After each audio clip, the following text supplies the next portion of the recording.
peut-être dire quelques mots d'introduction et puis je passerai la parole à Sylvain Guinaudy. D'abord pour dire évidemment que c'est un sujet extrêmement sensible. On a tous en tête des difficultés, y compris des conflits sur ce sujet ô combien important.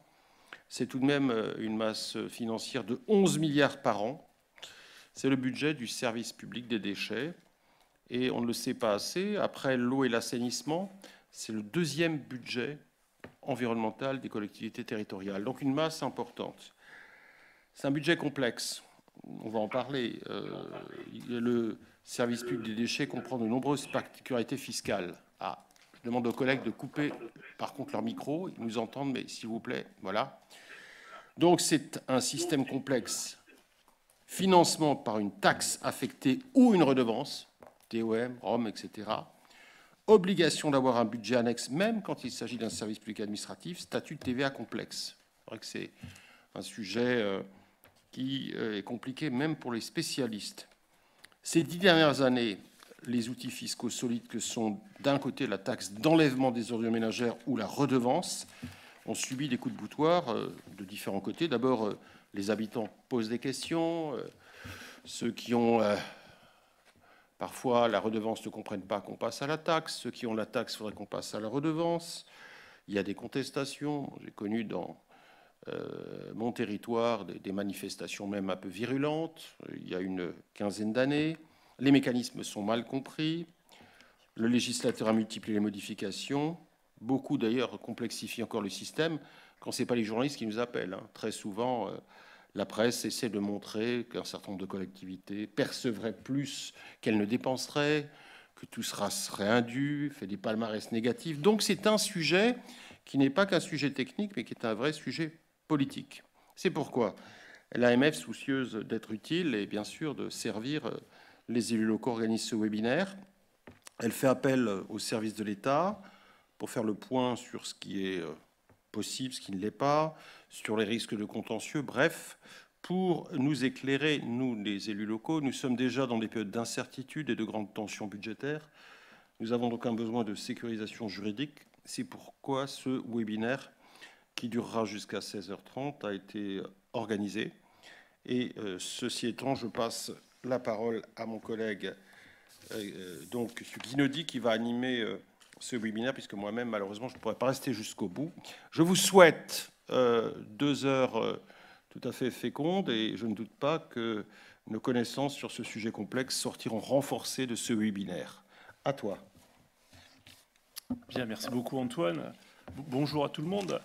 Remercie tout d'abord de l'initiative de ce webinaire sur la fiscalité déchets, qui n'est pas courant, et comme le disait Antoine, qui reste au demeurant relativement complexe dans un dispositif de fiscalité locale qui est aussi complexe et qui parfois n'est pas très bien compris de nos habitants.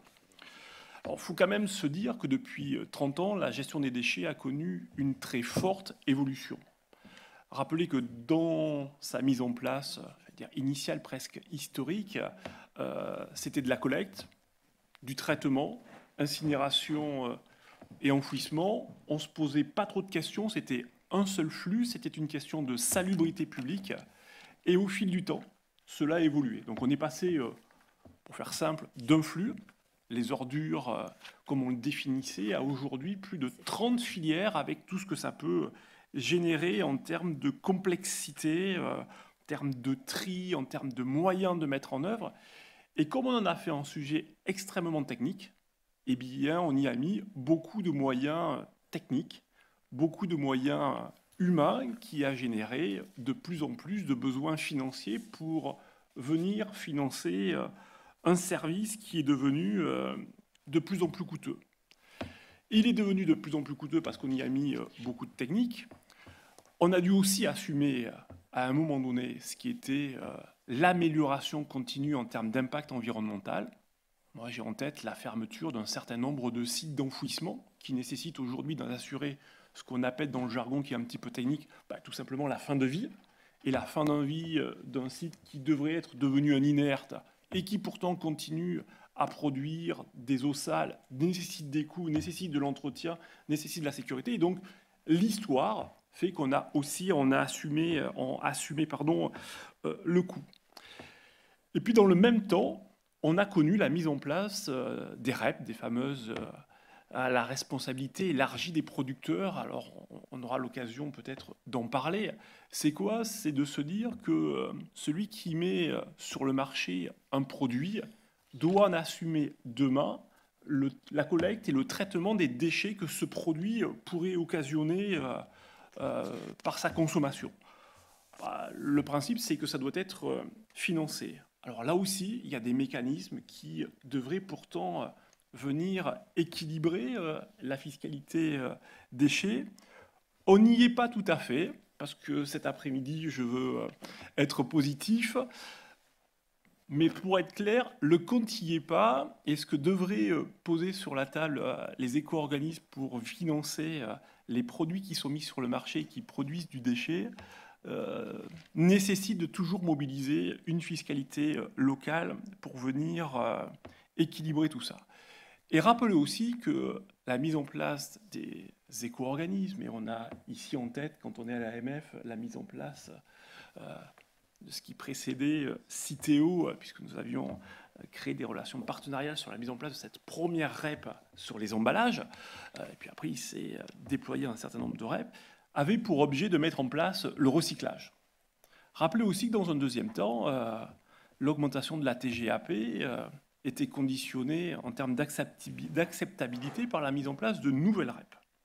Alors vous l'aurez compris, dans le sujet déchets, aujourd'hui on va effectivement parler financement du service et donc de fiscalité, mais la cause, c'est que nous avons mis beaucoup de moyens techniques et financiers. Et puis quand on regarde ce qui se produit, on aurait pu espérer que la quantité de déchets par habitant aurait diminué. Mais pas du tout. Dans ce même temps où on a mis beaucoup de moyens techniques, beaucoup de moyens financiers, la quantité de déchets par habitant n'a pas cessé d'augmenter. Et donc ça devrait théoriquement nous interroger sur la responsabilité de ceux qui mettent sur le marché et de à quoi doit venir financer la fiscalité locale. Et on aura peut-être cet après-midi l'occasion d'en débattre. Et puis peut-être une alerte, en tout cas, ce qui est préoccupant, c'est les moyens que l'on met sur ce qu'on appelle dans une littérature facile la prévention. Moi, j'ai tendance à dire la réduction. Je vous disais qu'on a mis beaucoup de moyens dans les solutions techniques. C'est grosso modo 99% des moyens financiers que l'on pose sur la gestion des déchets. Et globalement, on vient consacrer 1% sur la prévention. Je crois que l'avenir de demain, c'est de venir financer la transition. On le dit régulièrement, la transition environnementale, il faudra y mettre de nouveaux moyens au moment donné où les collectivités sont exsangues, où la fiscalité devient insupportable pour les habitants. Et pourtant, il va falloir qu'on puisse déployer des moyens pour accompagner la transition sur moins de déchets. J'ai l'habitude de dire que pendant 30 ans, on a mis beaucoup de moyens pour s'attaquer aux conséquences. Mettons maintenant des moyens pour s'attaquer aux causes, parce que le déchet, et je conclurai par là, qui coûte le moins cher, c'est celui qu'on ne produit pas. Donc on a raison de s'intéresser à savoir comment on finance la gestion des déchets, mais si il y en avait moins, ça nous coûterait nettement moins cher. Je vais prendre la suite. Alors, bonjour, mon nom est Sylviane Oberlé, je suis chargée de mission prévention des pollutions à l'AMF et je vais d'abord vous présenter la structure de cette rencontre. Donc il y aura un très court développement sur les dépenses du service, puisque on ne lève pas une fiscalité pour le plaisir, on lève une fiscalité pour assurer, pour payer des dépenses qui sont indispensables. Ensuite, nous aurons une présentation du budget déchets dans son ensemble, puis la taxe d'enlèvement des ordures ménagères, la taxe d'enlèvement des ordures ménagères incitative, qui est le petit nouveau, qui est parfois un peu compliqué à mettre en œuvre. Et puis je terminerai, rassurez-vous, je ne fais pas les autres interventions, mais je terminerai simplement par les autres financements et le grand succès des services déchets, qui est la taxe générale sur les activités polluantes. Alors, tout de suite, les dépenses du service. Alors, comme M. Homé vous l'a rappelé, le service déchets est assez complexe. Il a un budget annexe, il a plusieurs types de financement. Il peut être un service public à caractère administratif ou un service public à caractère industrielle et commerciale. Il y a des exonérations sur certains postes de TVA, il y a des taux différents de TVA, il y a des recettes diversifiées, il y a une fiscalité spécifique, notamment la TGAP, dont on parlera plus tard, et qui présente la particularité, suivant celui qui la paye, elle est assujettie ou pas à la TVA, et des obligations réglementaires croissantes qui sont l'incitation de plus en plus forte de mettre en place une tarification incitative et les exigences des filières REP. Pour brosser très rapidement le paysage, on parle beaucoup des déchets ménagers, mais dans le panorama des déchets ménagers, il y a à peu près disons 35 millions de tonnes qui sont des déchets ménagers, auxquels on peut ajouter quelques millions de tonnes qui sont ce qu'on appelle des déchets assimilés, c'est-à-dire des déchets d'activité professionnelle mais gérés par le service ménager. Je vous fais un prix à 39 millions de tonnes. Mais en France, il y a 310 millions de tonnes de déchets. Et encore, si je puis dire, c'est optimiste dans la mesure où il n'y a pas les déchets forestiers et agricoles. Et comme vous pouvez le voir, le gros morceau des déchets produits en France, c'est les déchets du bâtiment avec 213 millions de tonnes. En résumé, les déchets ménagers représentent 11% des déchets produits en France. On va parler maintenant des dépenses des dépenses du service, des charges du service. Je ne vous ai pas mis la totalité parce que ça méritait un webinaire à lui tout seul. Mais globalement, il s'agit de chiffres un peu anciens parce que même en 2025, l'ADEME produit des chiffres qui datent de 2018. Néanmoins, vous voyez que les deux gros postes de dépenses, c'est la collecte et la précollecte et le traitement, qui représentent respectivement 41% du budget et 35% du budget. Vous avez ensuite d'autres postes comme le transfert et les transports qui sont actuellement plutôt en augmentation. Vous avez également le fonctionnement qui est relativement stable, voire qui descend un tout petit peu. Et puis, M. Guinaudy, j'ai mis la prévention, mais c'est le tout petit rayon brun, puisque ça n'est que 1%. Et comme vous l'avez déjà dit, ce n'est pas le poste le plus important. Nous allons passer maintenant aux produits. Alors, comme produit, il y a les ventes de produits et d'énergie, puisqu'il y a un certain nombre de produits qui peuvent être vendus, des déchets à recycler, de l'énergie. Nous avons les soutiens des éco-organismes qui représentent l'équivalent de 6 € par habitant, des aides publiques qui ont été mises là pour mémoire, si je puis dire. Et puis, nous avons le gros du bataillon, c'est-à-dire les financements budgétaires, la taxe ou la redevance, qui représentent 90% des sources du financement du budget. C'est vous dire si c'est important dans la vie des collectivités que d'avoir une assurance et une solidité, parce que ces deux financements, enfin l'un ou l'autre, représentent le cœur, pour ne pas dire l'essentiel, des ressources du budget déchets. Et maintenant, je vais laisser la parole au suivant. Bien, bonjour à tous. Merci de nous associer à ce webinaire. On représente ici avec Tom, mais également avec Marie, qui aura son intervention à distance, la Direction générale des collectivités locales. Alors, on va faire une intervention en 3 temps. Dans un premier temps, on va, dans le prolongement de la prise de parole liminaire, on va rappeler effectivement à quel point ce sujet pose un défi financier. Ensuite, on reviendra plus précisément, et ce sera la partie de Tom et la partie de Marie, sur, d'un point de vue budgétaire, quelles sont les règles, en quelque sorte, budgétaires qui ont trait à la fois à la TEOM, à la REOM et de façon générale à la gestion des déchets. Et enfin, dans un troisième temps, on parlera de ce périmètre de financement des déchets et donc des enjeux notamment qui nous amènent jusqu'à, on le verra, peut-être une comptabilité analytique, je vais y arriver, à développer et de quelle manière est-ce que, du point de vue des GCL en tout cas, et ce sera intéressant d'avoir la réplique ensuite, les portes se sont un petit peu ouvertes de ce point de vue-là.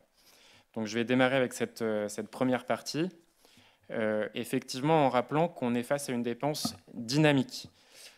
On a un chiffre de 11 milliards qui a été cité en introduction. Je pense que c'est le chiffre de la Cour des comptes. Et ce chiffre, si on l'actualise, peut être porté jusqu'à 13,4 milliards selon le service de données et études statistiques du Commissariat général au développement durable. Donc on voit l'aspect dynamique de cette dépense, d'autant que cette dépense est en grande partie évidemment portée par le PCI. Donc dès qu'on raisonne au niveau du bloc communal, ça prend une dimension toute particulière. Une hausse qui s'explique par différents facteurs, qui sont des facteurs qui vont évidemment dans le bon sens pour un certain nombre d'entre eux, je suis sûr que chacun en conviendra, mais en tout cas un cadre normatif qui peut alourdir certaines des dépenses, que ce soit le droit européen, avec les suites de la directive cadre de l'UE sur les déchets qui a été révisée en 2018, où on va vers différentes exigences de recyclage. On a un objectif de 70% des emballages recyclés en 2030, 65% des déchets municipaux en 2035. Donc il y a lieu de mettre en œuvre un certain nombre de transformations pour atteindre ces objectifs-là. Également des exigences de collecte séparée. Donc on peut penser aux biodéchets depuis le 1er janvier 2024. Puis le droit national également a pu évoluer sur la question. Et on pensera notamment à l'extension des consignes de tri. Des évolutions donc, qui s'ajoutent parfois à des infrastructures qui sont vétustes, donc qui nécessitent des coûts d'investissement importants dans la période qui arrive, des coûts opérationnels qui donc s'accroissent en vertu de cette collecte séparée, d'une collecte qu'on appelle plus fréquente et d'un maillage également qui serait plus précis. Et puis, même si c'est une toute petite part, différentes actions de prévention, en tout cas, l'idée d'inscrire cette gestion des déchets dans une véritable politique publique qui touche le citoyen. On ajoutera encore le contexte d'inflation. On a vu le coût transport, donc évidemment les carburants peuvent amener à rehausser ces dépenses-là. Et puis, on a aussi la taxe sur les activités polluantes qui, de façon croissante, pèse un petit peu plus, notamment sur la partie traitement.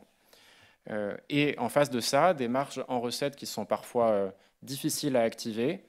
Évidemment, il y a toujours un coût politique à rehausser une taxe, le taux d'une taxe, mais aussi parfois une perte de revenus, ou en tout cas une difficulté à continuer à valoriser les déchets qui sont les plus intéressants d'un point de vue financier, aussi parce que les éco-organismes en captent davantage. Donc c'était peut-être pour commencer par dresser ce panorama un peu quasi économique du sujet et les différents sujets de financement auxquels vous êtes confrontés. Je passe la parole à Tom pour cette deuxième partie.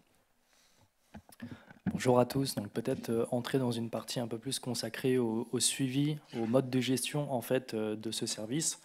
Alors quand on parle du service public de gestion des déchets ménagers et déchets assimilés, on est vraiment dans le cadre d'une compétence du bloc communal et plus particulièrement dorénavant des EPCI auxquels la commune transfère ou la partie déchets et traitement ou uniquement la partie traitement. Donc sur toutes les slides de présentation, on a essayé de mettre les références juridiques, mais pour pas que ce soit trop aride, je vais éviter de revenir dessus à chaque fois. En tout cas, vous les avez à disposition si besoin. Donc c'est une activité qui est réglementée par le président de l'établissement public de coopération intercommunale et évidemment aussi, mais vous en avez bien conscience, la possibilité de transférer sur le même modèle la compétence ou les compétences en l'occurrence à un syndicat. Donc la gestion du service, elle fait l'objet d'un choix dans son financement qui a été présenté en introduction et de ce choix-là va découler la gestion en fait du service en question. Alors il y a la possibilité, on a bien connaissance de la redevance d'enlèvement des ordures ménagères, de la taxe d'enlèvement des ordures ménagères et une troisième qui est moins mise en œuvre sur la redevance spéciale. Donc c'est plutôt sur les deux premières qu'on insiste nous dans la présentation parce qu'en fait le choix entre les deux va vraiment avoir des implications juridiques et en termes de suivi financier derrière également. Donc pour entrer plus en détail sur ce cadre budgétaire, la jurisprudence administrative va avoir un rôle important parce qu'en fait en 1992, un arrêt du Conseil d'État précise que le choix du financement va avoir une conséquence directe sur la qualification du service. Donc, si le choix est celui de la TEOM, alors le service il est de nature administrative et la collectivité a la possibilité de gérer au sein d'une régie en charge de ce service l'activité, ou alors directement au sein de son budget principal et donc soumis aux dispositions budgétaires et comptables pour toutes les entités administratives, donc les dispositions de l'instruction budgétaire et comptable M57 aujourd'hui. Si le choix il est celui de la REOM, alors le service est de nature industrielle et commerciale et l'activité elle est retracée dans un budget annexe, celui de la régie constituée pour assurer la gestion du service. Et donc c'est un budget qui répond pour le coup aux dispositions juridiques de l'instruction budgétaire et comptable M4 qui est spécifique au SPIC. Et dans les deux cas, la recette, elle est directement liée à la dépense et c'est vraiment la gestion qui va permettre de mettre ça en exergue. Dans le cas de la TEOM, je ne reviens pas trop en détail sur la fixation du taux, je pense que ce sera fait à l'avenir, par la suite, pardon. Mais quoi qu'il en soit, il faut vraiment qu'il y ait une correspondance avec la dépense, c'est encadré, avec le risque sinon d'avoir des difficultés au niveau juridique. Mais en tout cas, la loi et la jurisprudence encadrent donc les dépenses du service, et à moins que la collectivité ne décide d'individualiser le suivi du service par le biais d'une régie en charge du service public administratif, pour le coup, puisqu'on est avec la TEOM, et auquel cas le budget retracera bien les recettes et les dépenses. Sinon, il y a un état de répartition qui est rempli dans le budget primitif, mais également, surtout pour retracer en bout de course, dans le compte financier unique ou le compte administratif. Et c'est un état qui va distinguer le fonctionnement et l'investissement et qui va distinguer les différentes recettes et les différentes dépenses afin que tout soit retranscrit dans les documents budgétaires en bout de course.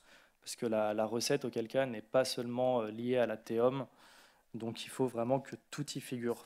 Et avec une même logique également pour les dépenses, logiquement. Dans le cas de la redevance, dans le cas de la REOM, le service il est de nature industrielle et commerciale, et donc il faut qu'il réponde à un cadre juridique qui est assez exigeant, que vous connaissez sans doute assez bien. Il est assez strict dans l'ensemble, même s'il y a quand même plusieurs dérogations assez strictes, parce qu'en fait, il faut que le budget soit équilibré en recettes et en dépenses. Et c'est un budget annexe qui est distinct de celui de la collectivité de rattachement, avec cette logique d'étanchéité entre les deux budgets. Donc l'idée, c'est pas que la redevance vienne abonder le budget général parce qu'elle est trop élevée, ou inversement, qu'elle soit trop basse et donc que le budget général vienne abonder le budget annexe. Donc cette étanchéité, pour autant, elle a quand même quelques dérogations qui sont permises directement par la loi, en tout cas pour le cas où c'est le budget général de la collectivité qui doit aider au financement du budget annexe. Alors il peut y avoir des cas particuliers, on pense souvent au cas où il y a besoin d'investissements tellement importants qu'en fait la redevance deviendrait trop importante pour les usagers. Il y a aussi un cas assez particulier pour le coup, justement à ce service, qui est que lors de l'institution de la REOM et pour une durée au maximum des 4 premiers exercices, il y a la possibilité que la collectivité vienne abonder le budget annexe. Et dans l'autre sens, il y a également des cas qui sont alors pour le coup davantage encadrés par la jurisprudence. Si jamais le budget annexe est excédentaire de manière exceptionnelle, alors le reversement vers le budget principal est possible, mais encore une fois, ça répond à des exigences assez strictes de jurisprudence, et notamment ce côté exceptionnel. Je ne sais pas si Marie en ligne veut ajouter quelques éléments à ce stade.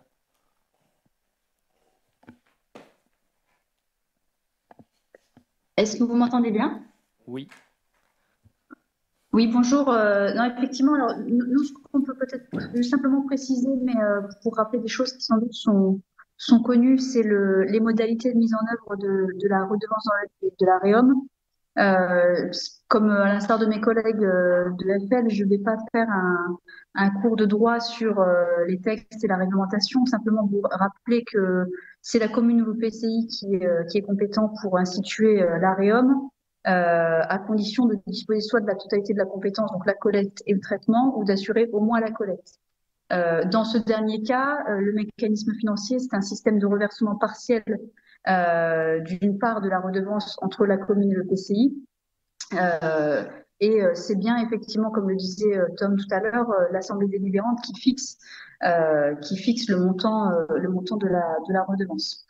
Après, concrètement, sur les modalités de fonctionnement, vous avez en fait un système de parts fixes lié à des critères objectifs tels que le nombre de levées par semaine, par exemple, ou de volume socle, et une part forfaitaire qui présente la particularité de pouvoir être une part forfaitaire qui est incitative. J'y reviendrai, c'est là qu'il peut y avoir quelques difficultés pour finalement bien identifier de quoi on parle et comment on met en place une REOM qui soit incitative. Et du coup, c'est vrai que c'est un dispositif qui n'a pas complètement produit tous ces effets, mais qui a vocation en fait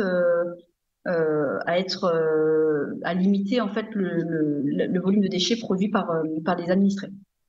En termes de coexistence théum-réum, en principe, dès lors qu'une collectivité institue la réum, ça entraîne la suppression de la théum, sauf dans l'hypothèse d'une fusion ou extension de périmètre d'un EPCI ou d'un syndicat mixte, où là, effectivement, suite à la loi de finances pour 2024, il est possible effectivement de maintenir la théom sur des territoires qui l'avaient antérieurement institué jusqu'à une nouvelle délibération. Peut-être pour revenir de façon très concrète sur la REOM et je dirais les difficultés qui sont associées. D'abord le calcul qui doit être fait en fonction, le calcul du montant de la REOM qui doit être fait en fonction du service rendu, avec bien identifier l'usager concerné, créer un fichier des redevables qui soit un fichier évidemment dédié. Et puis, pour la dimension, je dirais, à la fois incitative, mais pas nécessairement, il y a aussi la nécessité de se doter d'équipements spécifiques, de matériel tels que des bacs à puces ou des badges, des choses, des équipements en fait qui permettent de mesurer la quantité réelle de déchets produits par les ménages. La particularité également du point de vue du recouvrement, c'est que cette redevance, le recouvrement relève de la commune et donc des services fiscaux, ce qui veut dire très concrètement que c'est la commune qui doit gérer les impayés. Sachant que pour établir la liste des usagers, comme je le précisais tout à l'heure, contrairement à la théom, il n'existe pas d'accès aux données fiscales, donc ça peut être un exercice qui n'est pas simple. Et peut-être pour terminer, un dernier aspect peut-être de complexité pour vous, c'est la mise en place d'une REOM incitative dans les habitats collectifs où par définition il est très difficile d'identifier le volume produit par habitant. Voilà un peu du côté du Bureau de services publics locaux ce que je pouvais vous dire sur la REOM. Merci beaucoup Marie. Juste quelques petits éléments un peu en plus sur le domaine plutôt budgétaire de nouveau, à des fins un peu de précision de manière générale. Quand on pense budget, on pense d'abord au contrôle budgétaire, mais il y a aussi les dispositions du contrôle de légalité qui s'appliquent. Et pour revenir sur l'état annexé sur la répartition de la théom que je mentionnais tout à l'heure, sa valeur est bien réglementaire et donc il faut que l'état rempli corresponde à celui qui a été fixé au niveau réglementaire par voie d'arrêté, avec le risque que sinon le budget fasse l'objet d'une annulation par le juge administratif. Donc c'était juste pour insister un peu sur l'importance de bien respecter le format de cet état annexé. Sur quelques éléments sur la comptabilité analytique qui, pour tous les SPIC, est indispensable. Donc, il y a même un article particulier du CGCT qui le précise dans le cadre du suivi des déchets. Donc, aussi une petite précision non négligeable. Et évidemment, le cas où c'est le syndicat qui s'est vu déléguer la compétence, alors dans les documents budgétaires de ce syndicat, on verra apparaître les contributions des membres, ce qui est somme toute assez logique. Merci Marie, merci Tom. Je vais reprendre la suite en passant à notre dernière partie. Peut-être en disant qu'effectivement, on a l'article 1520 du Code général des impôts qui nous renseigne déjà sur le type de dépenses que doit couvrir la taxe d'enlèvement des ordures ménagères. On a également l'état de répartition que tu mentionnais, Tom, qui donne une première indication aussi. Et maintenant, ce que je vais essayer de détailler, c'est... alors, je veux bien peut-être qu'on change de slide, s'il vous plaît.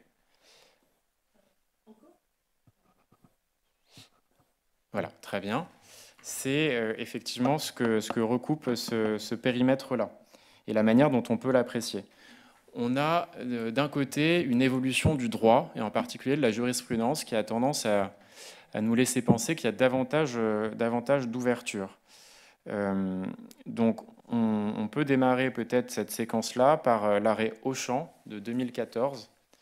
L'arrêt Auchan de 2014 qui rappelait le caractère obligatoire donc, de la redevance spéciale pour financer les déchets assimilés.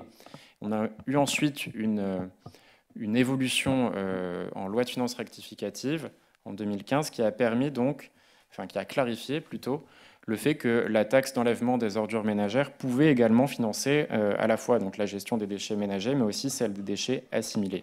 Donc on a eu une première évolution sur le périmètre de dépenses que la TEOM peut financer. Et puis on a une deuxième évolution importante qui est plus récente, qui est celle donc, de 2021, et je pense que les collègues en reparleront, qui est l'arrêt Canol, Métropole de Lyon contre Association des contribuables actifs du Lyonnais, où on écrit dans cette jurisprudence que les dépenses correspondant à une quote-part du coût des directions ou services transversaux centraux de la collectivité, calculés au moyen d'une comptabilité analytique, permettent, par différentes clés de répartition, d'identifier avec suffisamment de précision les dépenses directement, ce mot-là est important, exposées pour le service public de collecte et de traitement des déchets ménagers et des déchets. Donc, ce qui fait qu'on arrive à intégrer dans le périmètre qui peut être financé par cette taxe des dépenses de services centraux, transversaux. Donc deux ouvertures et puis une autre évolution qu'il faut préciser qui vient également de cet arrêt Auchan. L'arrêt Auchan qui a posé le principe que la taxe ne devait pas être manifestement disproportionnée par rapport aux dépenses exposées pour assurer l'enlèvement et le traitement des déchets ménagers et assimilés. Il s'en est suivi une clarification progressive de ce qu'on pouvait entendre par ce manifestement disproportionné, et tant la jurisprudence que la DGFiP et la DGCL par leurs instructions ont pu clarifier ce taux de couverture d'excédent en disant que jusqu'à 15%, il pouvait être considéré comme proportionné. Alors, on en vient à se poser la question, et ce sera mon dernier point, puisqu'on a eu une forme de marge d'interprétation, en tout cas une forme d'assouplissement, comment est-ce que, qu'on soit en SPIC ou en SPA, comment est-ce qu'on retrace ces fameuses dépenses qu'on peut couvrir par une taxe d'enlèvement des ordures ménagères? On va avoir plusieurs, évidemment, il y a l'état de répartition qui est la réponse, mais moi je vous proposerai 3 niveaux de lecture pour retracer ces dépenses-là. Il y a un premier niveau de lecture qui est très clair, qui est celui de la nomenclature fonctionnelle.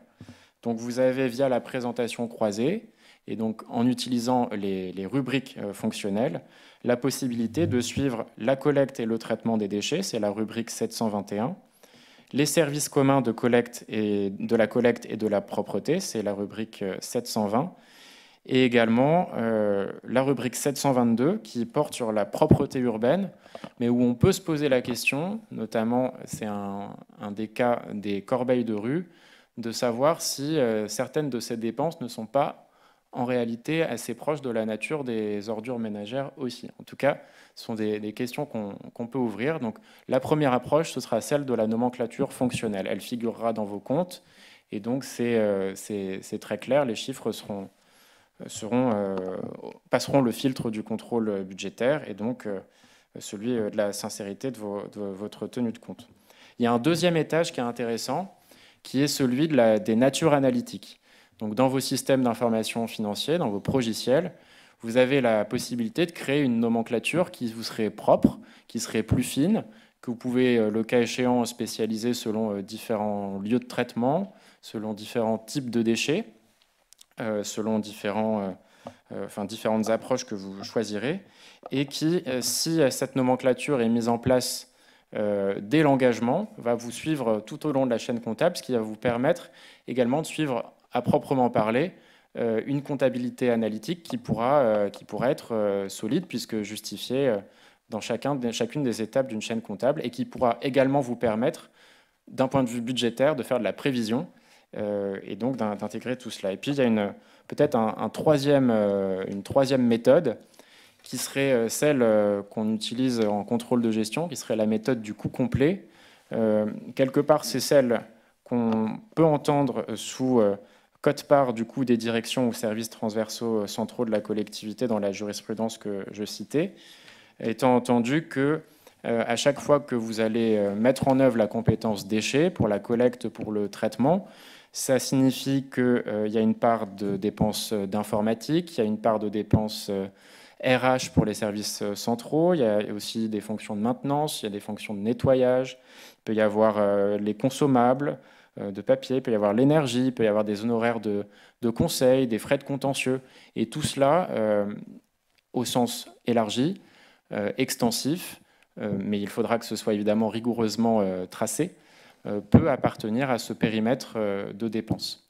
Voilà ce qu'on souhaitait côté DGCL vous transmettre, donc à la fois un vrai défi économique et financier, une clarification du droit en vigueur, des réglementations budgétaires en vigueur, avec, comme le disait Tom, cette vraie distinction entre le choix d'une taxe ou le choix d'une redevance qui va emporter la conséquence d'être en service public administratif ou en service public industriel et commercial.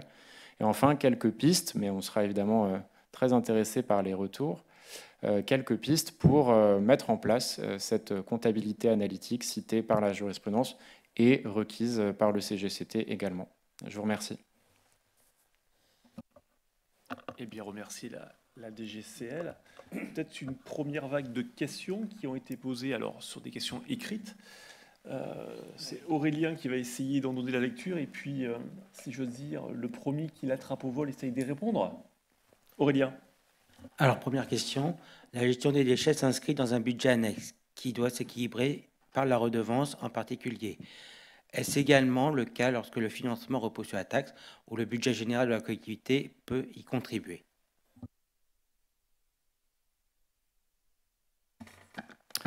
En fait, on est vraiment dans le cas qu'on a décrit précédemment, où en fait la taxe va pas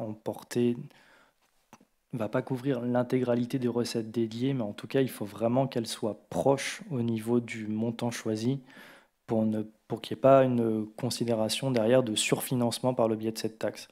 Donc, ce n'est pas un équilibre strict, mais il faut vraiment faire l'effort au niveau de la fixation de la taxe. Sylviane. Juste une petite précision. Dans tous les cas, il doit y avoir, le service doit avoir un budget séparé en présentation. Ça, c'est une obligation d'ordre réglementaire qui n'est pas fiscale et qui vient de la structure, enfin des textes qui s'appliquent au service déchets. Que ce soit la taxe, la redevance ou n'importe quel autre système exotique dont je ne me prononcerai pas sur la légalité. Une autre question, Aurélien. Donc, deuxième question. Est-ce qu'au sein d'un syndicat peut coexister la ROM pour une communauté de communes et une TOM pour deux autres communautés de communes?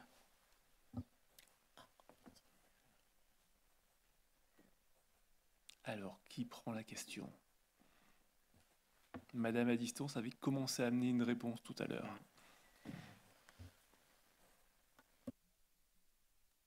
Oui, on va pouvoir vous répondre. Je passe la parole à Anoko, chargée de mission sur ce thème.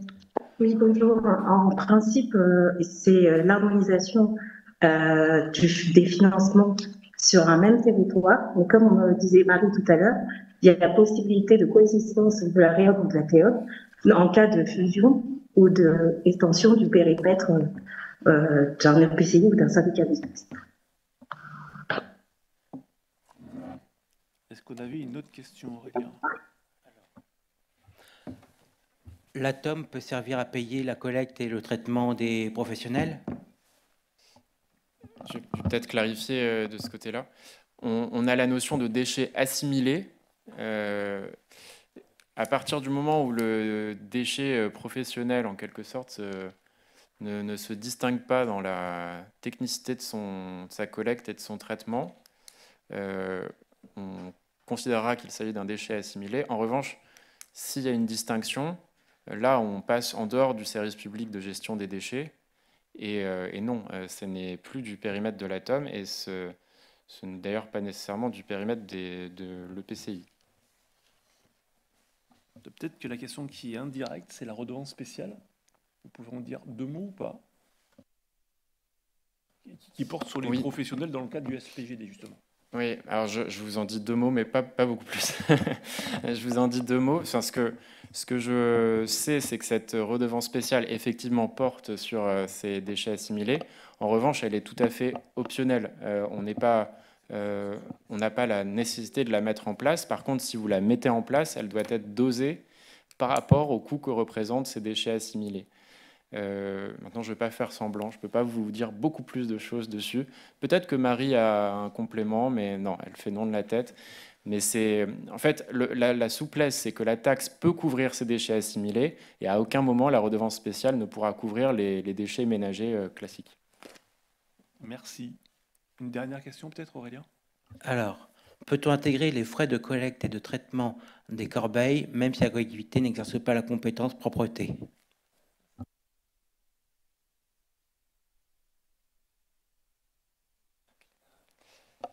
Oui.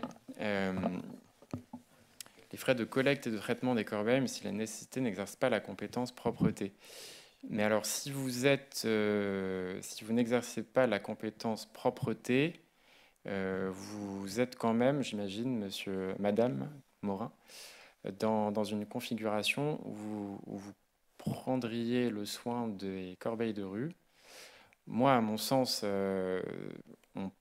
on a cette frontière qui me semble, en tout cas pour avoir discuté avec des professionnels du domaine, qui est dans certaines intercommunalités activée et donc prise en compte. Donc moi, j'aurais tendance à dire oui, dans la mesure où le cas qu'on a en tête au contentieux avait gagné. Maintenant, c'est un effet frontière, donc on va vous inviter à la plus grande précaution et à la grande cohérence dans votre traçabilité de ce type de frais. Merci. Peut-être qu'on va continuer avec la DGFiP sur la deuxième partie, où il y avait d'autres questions. On a fait le tour?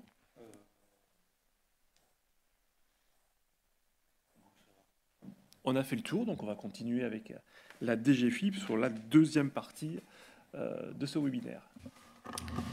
Merci. Juste pour rebondir un tout petit peu sur les corbeilles de rue, il y a un arrêt de 2023 qui s'appelle la Toison d'Or, c'est un centre commercial à Dijon, où il a été jugé par le Conseil d'État que les déchets mis dans les corbeilles de rue avaient bien la nature d'un déchet ménager, dans le sens où c'était un déchet habituellement produit par les ménages, que ce soit au sein ou en dehors du foyer. Donc, le rapporteur public a bien expliqué qu'il fallait se placer pour analyser la nature du déchet de la part de son producteur. Et les corbeilles de rue sont remplies par des ménages. Donc, c'est la nature d'une ordure ménagère. Alors, je n'ai pas la réponse à la question posée, mais en tout cas, le coût qui est induit par le ramassage des corbeilles de rue, dès lors que c'est analysé par le Conseil d'État comme étant un déchet ménager, eh bien, ce coût-là peut être mis et financé par la TOM. Alors après, moi, la compétence de la collectivité à le faire ou pas, ça échappe à ma réponse que je peux vous donner.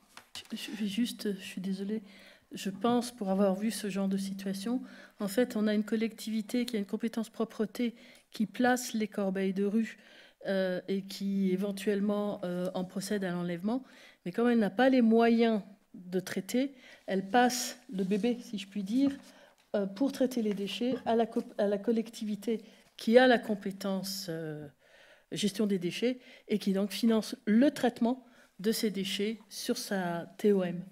Enfin, j'espère que j'ai compris la question. Alors, Moi, j'interviens au nom de la DGFiP et du service. Alors, la présentation initiale m'a donné le chapeau service de la sécurité juridique et du contrôle fiscal, mais j'interviens plutôt pour la sécurité juridique. Il y a très peu de contrôles fiscaux, je n'en connais pas en matière de taxes d'enlèvement des ordures ménagères. Donc, vous n'avez rien à craindre de ma part. Avec ma collaboratrice, on intervient pour défendre les budgets des collectivités territoriales qui sont attaqués. Et nous intervenons, nous, plutôt au niveau du Conseil d'État. Mais ce qu'il faut savoir, c'est que ce n'est pas une hypothèse d'école. Et c'est vraiment le sens de... Si vous avez quelque chose à retenir de mon propos, c'est... Vous êtes en risque en tant que collectivité territoriale et en risque important puisque ça se traduit budgétairement pour vous si les règles prévues par la loi ne sont pas respectées lors de la fixation du taux de la taxe d'enlèvement des ordures ménagères et que le taux est attaqué, qu'il est considéré par le juge comme étant manifestement disproportionné. C'est le terme utilisé par le Conseil d'État. Mon voisin de droite vous a déjà indiqué que c'était une disproportion de l'ordre de 15% et on pouvait être jugé comme ça à un taux illégal.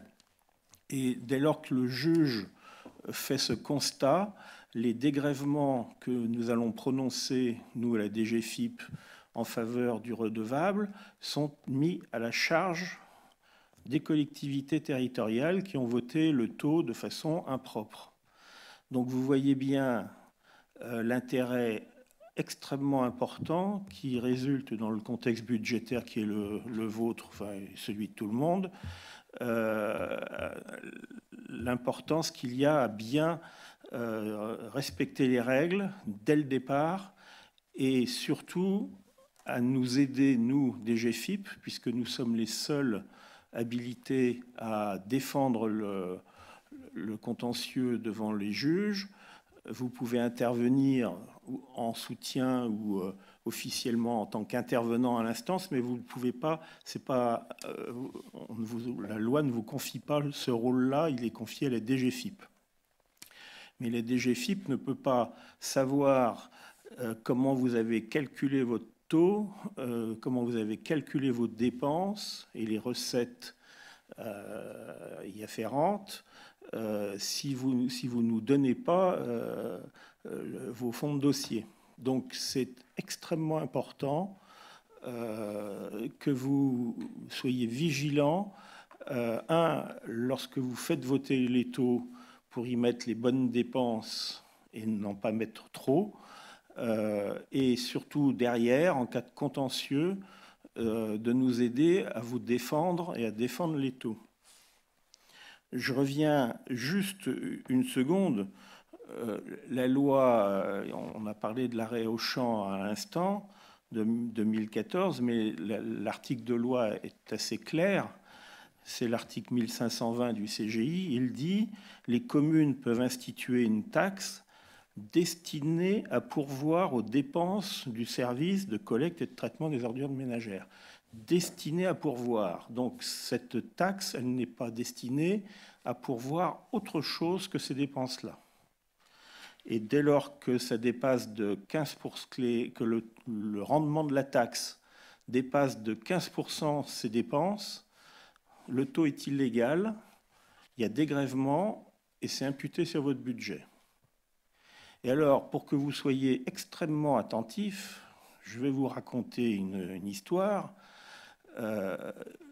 Il existe évidemment quelques officines d'avocats qui sont spécialisées dans ces contentieux. On en a, pour vous donner 2-3 chiffres, je ne sais plus combien, 15 ou 16 000 depuis 10 ans qui sont introduits en matière de TOM. Alors c'est assez considérable parce que la TOM, ce n'est pas le cœur de notre fiscalité en France, mais pour vous donner un ordre d'idée, il y a environ 20 000 contentieux juridictionnels par an en France. Par an, en France, tout impôt confondu. Contentieux juridictionnels, c'est-à-dire les contentieux fiscaux qui vont devant un juge, qui ne sont pas réglés avant, devant une phase administrative. Donc vous voyez bien 20 000 par an, et il y en a 15 000 en TOM en 10 ans. Donc ça fait 1 500 par an environ, rien que pour la TOM. Alors ce ne sont, Dieu merci, que des contentieux individuels. Mais à chaque fois, il y a, par exemple, il y a quelques officines d'avocats qui se sont fait spécialiser, qui conseillent notamment le groupe Muliez, donc tous les supermarchés Auchan, Leroy Merlin et autres, et Decathlon. Quand vous avez ça sur votre commune, soyez vigilants parce que vous avez un grand risque que votre taux de TOM soit bien examiné de façon très minutieuse par des cabinets spécialisés. Mais alors, évidemment, ces supermarchés, c'est des redevances individuelles, des taxes individuelles qui peuvent être assez lourdes. Hein. Ça peut être quelques centaines de milliers d'euros. Il y en a 200 000, 300 000, 400 000. Si vous avez 3-4 supermarchés comme ça dans la commune ou dans votre groupement de communes, ça peut faire un gros trou dans le budget. Mais alors bien pire, il existe depuis, je ne sais plus quelle année, il y a 4-5 ans, une action collective qui existe dans le droit français, qui s'appelle une action en reconnaissance de droit, et qui permet, sous certaines conditions, à un syndicat ou à une association d'introduire une action de principe qui bloque les délais de prescription des actions et qui, si elle prospère, donc l'action collective a pour objet de faire reconnaître par le juge que le taux a été voté de façon manifestement disproportionnée, et si le juge donne raison à l'association, tous les redevables, je dis bien tous les redevables de la commune, depuis Madame Michu, la boulangère, jusqu'au supermarché Auchan, peuvent, même si c'est 3 ans plus tard, attaquer, demander, comment dire, faire valoir ce jugement pour obtenir le remboursement. Donc vous voyez bien que le risque là, c'est pas simplement entre guillemets la cotisation du supermarché du coin à 200 000 euros, c'est potentiellement la totalité du budget TOM de la commune qui est en risque. C'est absolument tellurique. C'est tellurique pour vous, parce que ça représente des sommes considérables, et c'est difficile de s'en relever, et c'est tellurique pour la DGFiP aussi, car ça suppose de répondre et de dégrever individuellement les 15 000, 50 000 ou 100 000, voire 500 000 redevables de la collectivité. On a parlé tout à l'heure, je crois que c'est mon voisin de droite, de l'arrêt de la Canole, la métropole de Lyon, qui, grâce à une avancée sur les dépenses admissibles, a permis de mettre fin à cela, mais on avait 5 ARD, 5 actions en reconnaissance de droit, une par année, avec 500 000 redevables par année. Je ne me souviens plus des enjeux en millions, c'était des centaines de millions d'euros. Bon, voilà. J'espère vous avoir bien fait peur pour que vous soyez bien attentifs à ce que je vais vous dire maintenant. Alors, Dieu merci, on n'en a pas trop d'ARD depuis l'échec de la métropole, l'arrêt de la métropole de Lyon. Je crois qu'il n'y en a qu'un dans les tuyaux actuellement. Mais quel que soit le nombre de redevables de la collectivité, pour la collectivité, c'est dramatique. Alors, on n'est jamais sûr que 100% des redevables vont réclamer le dégrèvement, mais même s'il y en a que la moitié, et compter sur les groupes de l'opposition municipale pour faire de la publicité, ça va vite. Là, les ronéotipeuses, dans les cages d'escalier, je peux vous dire que les réclamations, elles sont vite recopiées. Et bon, voilà. Donc, j'incite pas plus là-dessus. Donc, vos budgets TOM, ils doivent vraiment être faits très, très, très sérieusement. C'est le sens de la recommandation qu'on vous fait.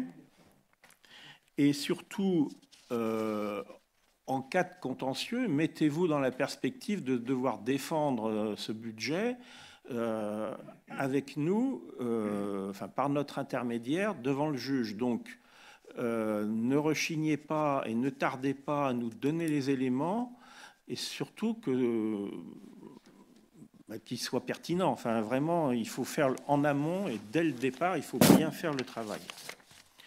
Alors, je ne vais pas vous donner un cours de TOM avec toutes les recettes à retenir, hein. L'essentiel a déjà été dit par mon voisin. Il faut que les dépenses ne soient pas... Enfin, donc il faut bien que vous fassiez la liste de vos dépenses. Ça donne un total. Ce total, il peut être couvert par la TOM, modulo les recettes non fiscales. Bon, je ne rentre pas dans les détails. On a fait des fiches qui sont disponibles, vous pourrez vous y reporter. Mais pour être plus simple, le produit de la TOM ne doit pas dépasser de plus de 15% les dépenses éligibles. Alors 15%, c'est une marge de tolérance du Conseil d'État. Ce n'est pas l'objectif à atteindre. Il ne faut pas viser 14,9% tous les ans. Parce que vous n'êtes pas à l'abri d'avoir pris une dépense qui s'avérerait non éligible et de perdre. Donc il faut viser l'équilibre très modestement, peut-être un petit chouïa lié à des incertitudes, mais ne visez pas 15%. D'autant que 15%, c'est un ordre de grandeur. C'est l'esprit dans lequel le Conseil d'État lit la loi. Hein. La loi, elle dit que ça doit couvrir les dépenses. Ça ne doit pas couvrir 15% de plus que les dépenses.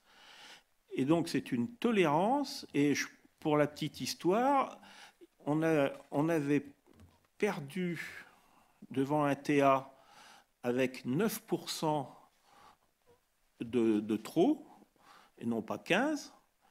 On a fait un pourvoi. On y allait la fleur au fusil en disant on est sûr de gagner. Ben, notre pourvoi, le Conseil d'État nous a dit c'est une appréciation du juge du fond, donc il n'y a pas matière à cassation. Circuler, il n'y a rien à voir. Et notre pourvoi en cassation n'a même pas été admis. Donc, quand je vous dis ne visez pas 15%, à 9%, il y a un cas où ce n'est pas passé. Alors, je ne vais pas passer en revue toutes les dépenses, mais j'ai voulu faire un focus sur deux types de dépenses particulières. La première, c'est les dotations aux amortissements et les dépenses d'investissement. Alors, ça, c'est une particularité, c'est un choix que vous avez depuis la loi de finances pour 2019. C'est toujours l'article 1520 qui le prévoit. Et vous avez le choix. Alors, évidemment, dans les dépenses, vous avez les dépenses réelles de fonctionnement, hein, du service de collecte et de traitement.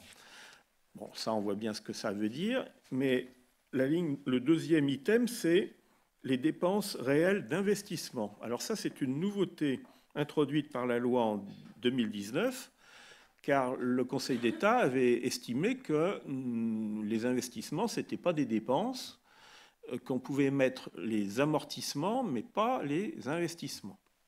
Donc c'est une nouveauté de la loi. Sachez qu'elle existe, mais si vous l'utilisez, bien entendu, si vous mettez en dépense à financer en 2025 l'achat d'un camion pour ramasser les ordures, l'année suivante et les années d'après, il est hors de question de mettre dans les dépenses les amortissements du même camion. On ne va pas prendre le beurre, l'argent du beurre. Ça suppose donc, suivez-moi bien, que lorsque vous avez mis la dépense d'investissement en année N sur un investissement donné, et vous pouvez faire ce choix investissement par investissement, bien entendu, vous devez mettre en place un espèce de suivi extra-comptable pour extourner les amortissements de ces investissements-là les années suivantes. Donc vous voyez que c'est compliqué et que c'est pas hors de portée, mais c'est compliqué et il faudra être en mesure de produire ce suivi dans le temps auprès du juge et le convaincre que les années suivantes, vous n'avez pas mis les amortissements d'un investissement que vous avez déjà mis en dépense. L'autre possibilité, c'est plus couramment, c'est de mettre dans les dépenses pouvant être financées par la TEM les dotations aux amortissements. Donc là, il n'y a pas de grande difficulté, c'est ce que vous faites généralement. Sachez donc que ça se fait année par année, investissement par investissement. Ça peut se faire globalement. Si vous choisissez de mettre les dotations aux amortissements, il y a la ligne dotations aux amortissements, c'est voté, ça va bien. Là, on a mis dans le PowerPoint que le choix dans le vote, le choix de la collectivité doit bien résulter de ce qui est présenté au vote. Donc là aussi, il faut vous ménager des présentations devant les collectivités qui soient suffisamment détaillées pour qu'on puisse dire au juge c'est bien ça qu'a voulu la collectivité. Parce qu'il est bien évident que nous, on a été tentés au service du contentieux à la DGFiP d'essayer de défendre certains dossiers en disant ah ben il n'y avait rien, c'était un peu nébuleux, il n'y avait rien de très précis dans les budgets votés. On a essayé de dire, ben tiens, si on met des investissements cette année-là, on sauve le contentieux, mais d'un autre côté, on s'immisce dangereusement, et c'est parfaitement interdit par la loi, dans la gestion des collectivités territoriales, et deux, on grève d'autant la possibilité de déduire les amortissements les années suivantes. Donc ce n'est pas à la DGFiP de faire ce travail-là. C'est à vous, il faut que ce soit décidé en local et que ce soit documenté de façon à ce que ça puisse être après présenté devant le juge si c'est attaqué. Alors, dernier point de mon intervention, j'espère que je ne suis pas trop long, ce sont les dépenses d'administration générale ou dépenses transverses. Donc, comme l'a dit le représentant de la DGCL, on a eu une décision Métropole de Lyon en 2021 qui a ouvert la possibilité de rajouter aux dépenses du service, puisque c'est comme ça que c'est écrit par la loi, les dépenses du service de collecte et de traitement des ordures ménagères. Donc le Conseil d'État a été plutôt sympa.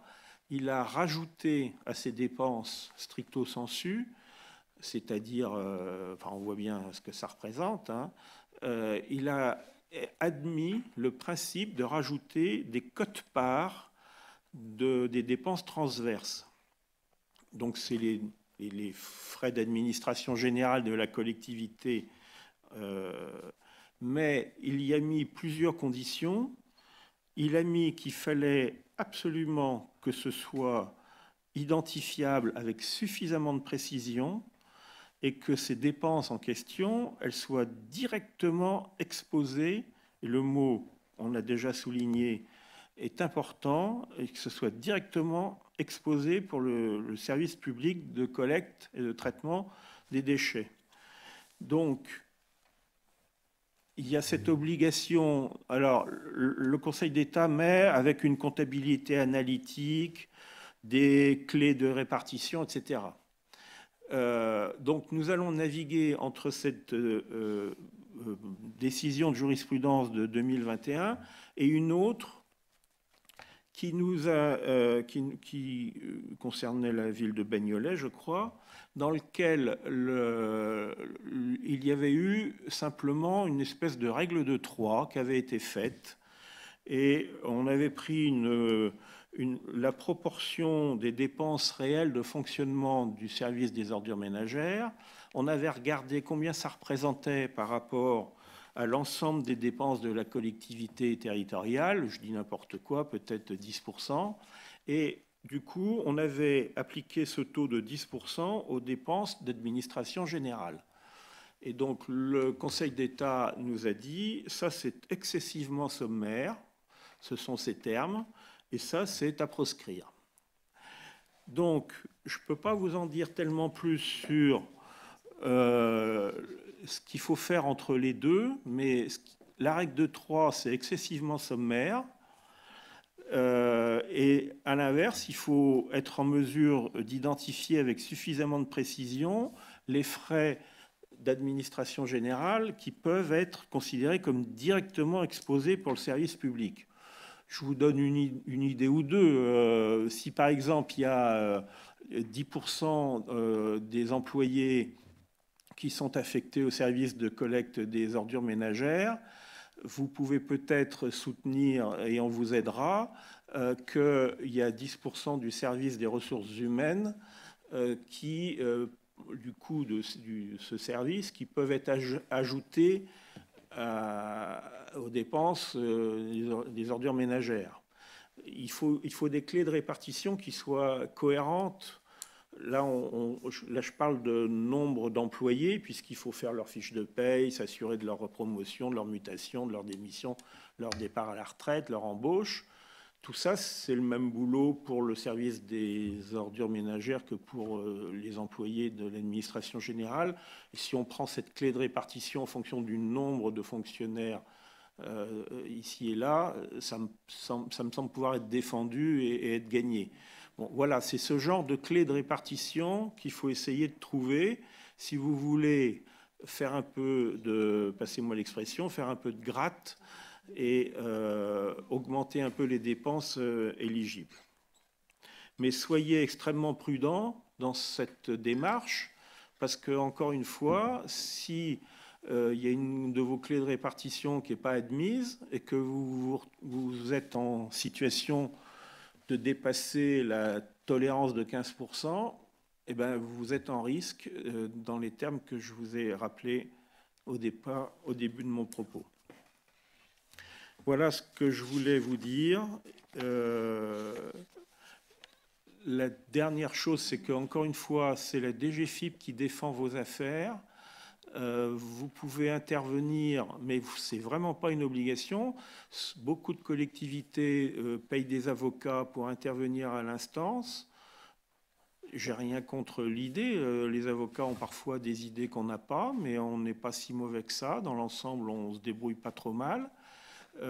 Épargnez-vous peut-être les frais d'avocat, mais donnez-nous les documents qu'on vous demande. Nos services juridiques locaux se rapprocheront des vôtres et donnez-leur les éléments qui ont permis de calculer le budget en fonction des dépenses et on gagnera vos affaires.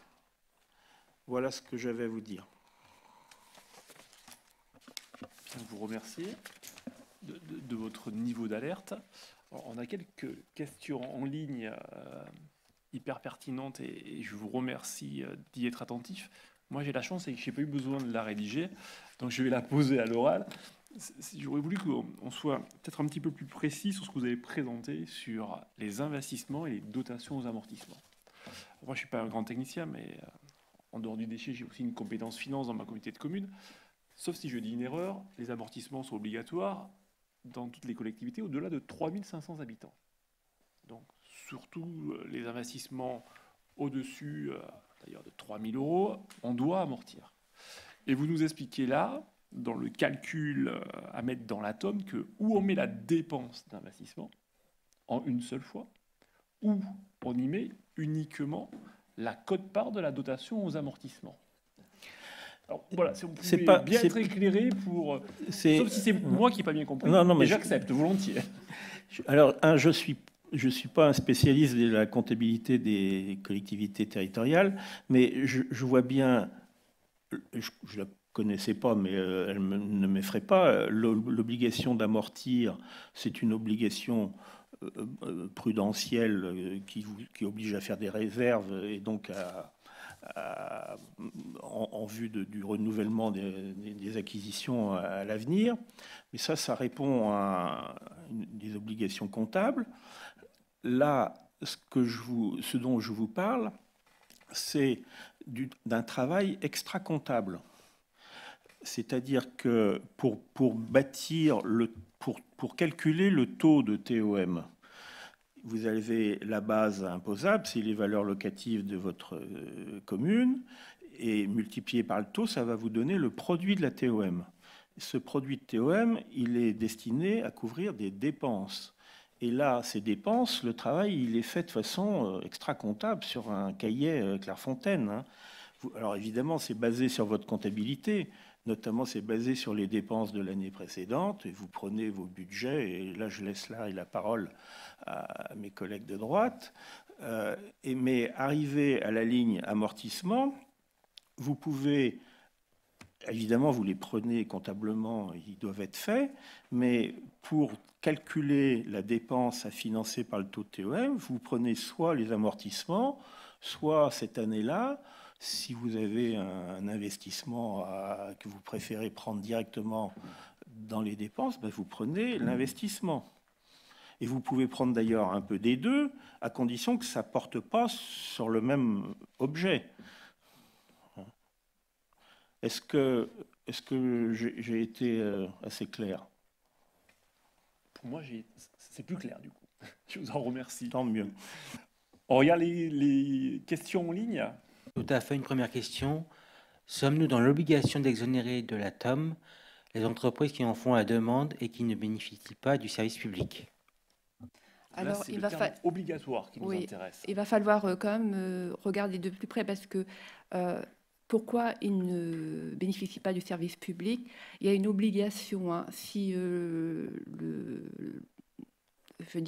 camion poubelle passe à plus de 200 mètres de la propriété, les contribuables sont exonérés. Par contre, si c'est un choix personnel du contribuable de ne pas recourir au service public de collecte qui lui est offert, il n'y aura pas d'exonération d'office. Merci. Une autre question en ligne? Alors, l'amortissement de l'investissement dans les déchetteries est-il imputable au budget déchets? On en revient toujours à ce que disait Emmanuel Stas. Si vous financez la déchetterie soit par l'investissement, soit par les dotations aux amortissements. Donc, on prendra soit vos dotations, si c'est 3 millions l'investissement de votre déchetterie, on le prendra en année N. Mais si vous considérez que c'est amortissable sur 10 ans, vous pourrez prendre 300 000 euros en N, N plus 1, N plus 2. Mais vous ne pourrez pas prendre l'investissement et la dotation. Donc, on prend bien en compte la déchetterie, mais soit au niveau de l'investissement, soit au niveau des dotations pour déterminer le taux de TOM. Donc c'est bien du budget déchets. C'est bien du budget déchets, la déchetterie. C'est bien le budget déchets. Une autre question, Aurélien? Alors, y a-t-il un risque de sous-financement par la TOM, budget ordure ménagère complété par le budget général de la collectivité? Ça peut arriver que le budget... Alors, il faut avoir en tête que le Conseil d'État va regarder le budget primitif, non pas le compte administratif. Donc, vous pouvez très bien avoir entre le budget primitif et le compte administratif une différence. Donc, on pourrait très bien avoir sur le budget primitif un sous-financement des dépenses que, au final, vous avez pu engager. Oui. Alors, attention là-dessus, les règles sont assez claires. Tout le calcul de TOM, du taux de la taxe, doit se faire sur la base du budget primitif, hein, donc prévisionnel. Donc, évidemment, il est basé sur celui de l'année d'avant, corriger des variations saisonnières, des événements nouveaux, des choses nouvelles que vous avez pu prévoir. Mais gardez-vous aussi de faire des budgets primitifs qui soient trop éloignés de la réalité. Car on a eu déjà le cas, le Conseil d'État s'autorise à voir le budget, je ne sais pas comment il s'appelle, le compte administratif de l'année écoulée. Évidemment, le Conseil d'État, lui, il intervient 2-3 ans après, donc les dépenses, l'exercice et les dépenses, elles ont bien eu lieu, donc tout ça est arrêté au centime près, et il va voir si les dépenses réelles qu'on a pu constater au cours de l'année N sont complètement déconnectées du budget primitif. À ce moment-là, il considérera si le budget primitif était un peu, comment on va dire, surestimé, il va considérer que c'était peut-être insincère et qu'il faut plutôt prendre en compte les dépenses réelles. Hein. Donc, ce n'est pas des cas très courants. En général, vous ne faites pas cet exercice-là d'exagérer trop, continuer à rester raisonnable, mais il y a toujours cette possibilité de se raccrocher au budget réel a posteriori, on va dire. Alors, il semblerait qu'on ait fait à peu près le tour des questions. On a une question sur la marge de tolérance sur l'atomie, mais ce que je vous propose, c'est qu'on présente l'atomie, puis on y reviendra dessus après l'intervention sur l'atomie. Monsieur Montaignac. Merci, bonjour à toutes et à tous. Donc effectivement, je vais vous parler de la part incitative de la taxe d'enlèvement des ordures ménagères, donc on appelle aussi la TOMI. Et notamment vous présenter une récente évolution législative de la loi de finances pour 2024 qui assouplit les conditions pour mettre en place la TOMI. Alors, avant de vous présenter cette évolution législative, quelques mots sur qu'est-ce que la TOMI. Donc, comme on l'a vu, la TEOM, l'avantage de TEOM, c'est que c'est quelque chose qui est assez simple pour les collectivités à mettre en œuvre. Bon, on a vu quand même qu'il y avait quelques complications au niveau comptable, mais l'avantage, c'est que le recouvrement et le calcul est confié à la DGFiP. Mais le problème, c'est qu'aujourd'hui, cette TEOM, la clé de répartition, elle est complètement décorrélée de la production, la quantité de déchets produits. Et donc effectivement, aujourd'hui, la clé de répartition, c'est la valeur locative cadastrale des locaux. Et donc, forcément, cette valeur locative cadastrale du local est complètement indépendante donc, de la quantité de déchets produits. Donc, l'objectif, justement, de la TOMI, c'est de pouvoir un petit peu corriger et prendre en compte la quantité de déchets produits par le local et ainsi pouvoir adapter le niveau de taxation et avoir un comportement vertueux en incitant ainsi à la baisse de la production de déchets ménagers. Donc, cet objectif, c'est justement d'encourager la réduction et le tri des déchets en prévoyant une part incitative à la TEOM. Cette part incitative, elle est fixée par la collectivité et donc elle permet de financer à hauteur de 10 à 45% du produit total. Donc on voit que c'est encadré par la loi, la fourchette permise de financement. Donc une fois que la collectivité décide de mettre en place cette part incitative, il lui faut fixer les tarifs. Donc là, il y a une certaine liberté sur les tarifs auxquels la collectivité peut recourir. Donc ça peut être une quantité exprimée en volume de déchets ou en masse ou encore en nombre d'enlèvements. Donc ça, c'est, on va dire, sur la théorie, donc c'est de prévoir une partie incitative, donc une partie du budget dont la collectivité aura besoin pour être financée par cette part incitative. La complication pour la collectivité, c'est que c'est à elle d'établir chaque tarif, enfin chaque produit par local et doit transmettre ces informations ensuite à la DGFiP. Donc la DGFiP va transmettre la liste des locaux. charge ensuite à la collectivité, à partir de collecte qu'elle aura faite d'informations, de répartir cette part incitative par local et de transmettre avant le 15 avril de l'année d'imposition les informations à la DGFiP. Alors, bien entendu, la mise en place de cette part incitative, comme il faut pouvoir calculer la quantité de déchets produites et pouvoir suivre l'évolution de cette quantité, nécessite forcément des investissements et nécessite aussi un consensus parmi les communes au sein d'un même groupement. Et donc, aujourd'hui, c'était notamment un des freins dû au principe d'égalité devant l'impôt, c'était que lorsqu'un groupement de communes décidait de mettre en place la TEOMI, il fallait que l'ensemble des communes adhèrent à ce mode de financement. Donc, face à cette difficulté d'avoir un consensus dans la mise en place de la TEOMI, et aussi face aux investissements qui peuvent être très importants pour la collectivité pour mettre en place cette part incitative, le législateur a prévu en 2016 la possibilité de mettre en place une expérimentation. L'avantage de cette expérimentation, c'est que sur une période donnée, donc de maximum 7 ans, le groupement, ou le PCI, enfin en tout cas la collectivité en charge de la gestion des déchets, pouvait établir un zonage sans critères objectifs et rationnels, donc un zonage en fonction des choix de telle ou telle commune, avec un zonage qui pouvait être progressif dans le temps. La seule contrainte, c'est que lorsque l'expérimentation a été mise en place, elle ne pouvait plus évoluer ensuite, enfin, elle ne peut plus évoluer. Et donc, il faut que ces choix soient décidés sur l'évolution du zonage, ou en tout cas le choix d'incorporer la zone, enfin, la zone sur laquelle sera appliquée la TEOMI, soit respectée toute la durée de l'expérimentation. Donc, cette expérimentation d'un délai de 7 ans maximum, se pose ensuite la sortie de l'expérimentation, donc revenir sur le droit commun.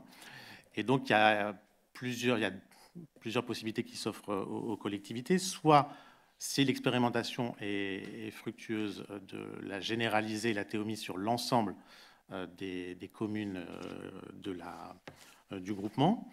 Soit l'abandonner parce que ce n'est pas efficace. Soit faire application d'un nouveau zonage qui est à la main des collectivités que je présenterai juste après. Alors, j'ai quelques données de la DGFiP sur la mise en place de cette expérimentation. Donc, depuis 2016, 15 groupements, donc 14 EPCI à fiscalité propre et un syndicat ont mis en place cette expérimentation. Aujourd'hui, 6 groupements ont généralisé cette part incitative à l'ensemble de leurs communes. 4 groupements sont toujours en cours d'expérimentation et 3 groupements ont abandonné la TEOMI et 2 groupements arrivent à la fin de l'expérimentation en 2025 et on n'a pas encore l'information de savoir quel est le choix qui va être opéré par ces groupements. Donc ça, c'était aussi. Donc on voit qu'il y avait quand même une difficulté à la fin de l'expérimentation, c'était de généraliser la TEOMI sur l'ensemble du territoire.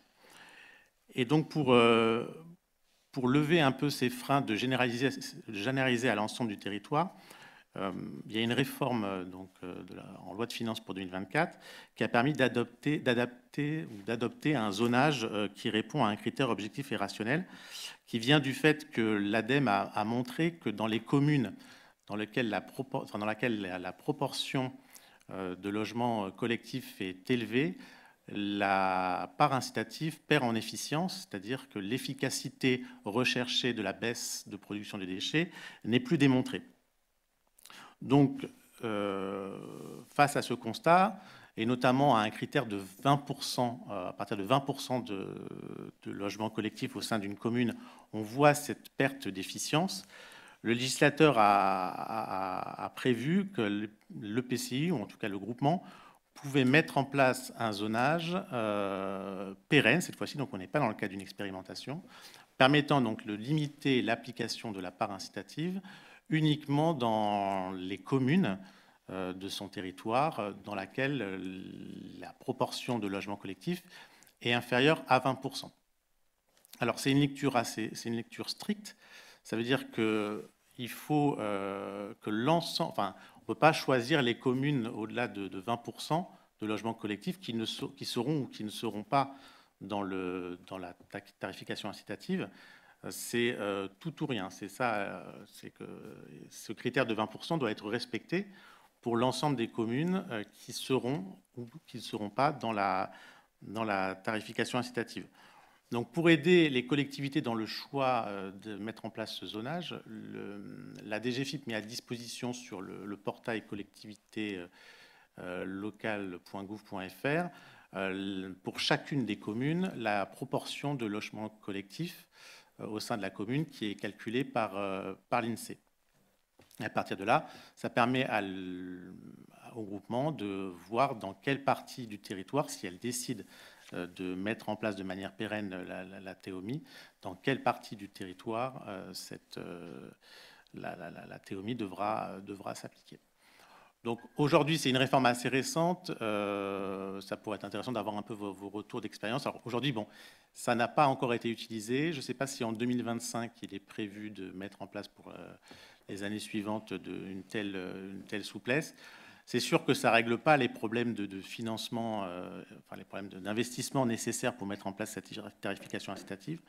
Mais l'objectif, c'est de permettre de lever un verrou qui consistait à devoir mettre en place sur toutes les communes d'un groupement la TOMI, alors que justement, dans les communes qui ont une proportion de logements collectifs assez élevée, l'efficience de ce type de financement, enfin, en tout cas pour encourager la réduction de déchets, n'était pas démontrée.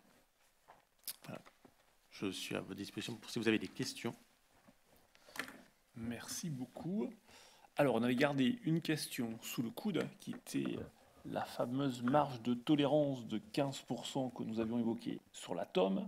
Est-ce que du coup, ça s'applique aussi sur la TOMI? Alors effectivement, pour moi, ça reste la même taxe. On parle de part incitative, enfin de partie incitative. Donc c'est à l'arrivée, il faut quand même que la collectivité vote un budget. Et ensuite, une partie jusqu'à 45%, entre 10 et 45% de ce budget, va être financée par la tarification incitative. Donc ça ne déroge pas à la règle des 15% pour le budget global à financer par la TEOM. Donc pour moi, il n'y a pas de particularité en termes sur la règle des 15% entre la TOMI et la TEOM. Donc même rigueur, si j'ose dire, qu'on soit sur la TOM ou sur la TOMI pour en définir le produit et le périmètre. Y a-t-il d'autres questions sur le sujet, Aurélien? Oui, même question que sur la TOM. Y a-t-il un risque de sous-financement par la TOMI, budget à ordures ménagères complété par le budget général de la collectivité? En fait, la TOMI ne doit pas être comprise comme une autre taxe. Ça reste la même taxe, sauf que, par exemple, je ne sais pas si la collectivité a un besoin de 10 millions, elle peut financer jusqu'à 45% de ces 10 millions. Il faut que la somme par incitative et par fixe, 45% de la somme peut être financée par la part incitative. Donc, ça ne change pas les règles globales qui s'appliquent à la TEOM. C'est juste une partie du budget est financée par une part incitative pour justement inciter les contribuables à réduire leurs déchets. C'est juste une portion de la taxe.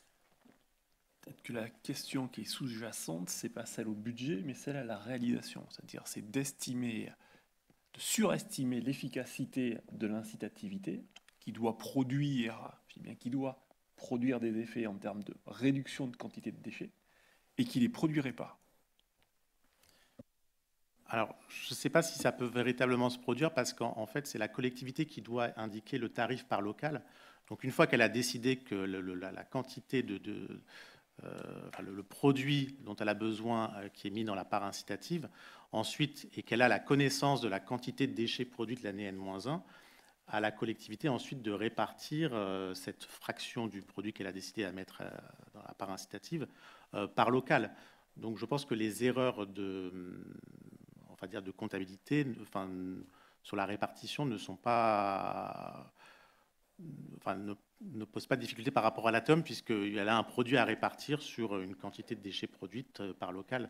Je ne pense pas qu'il peut y avoir de problème, à part peut-être des erreurs dans les relevés des contribuables, mais pas en tout cas sur le fonctionnement, enfin sur le principe de la répartition du produit pour tous les contribuables, enfin pour tous les locaux, pardon.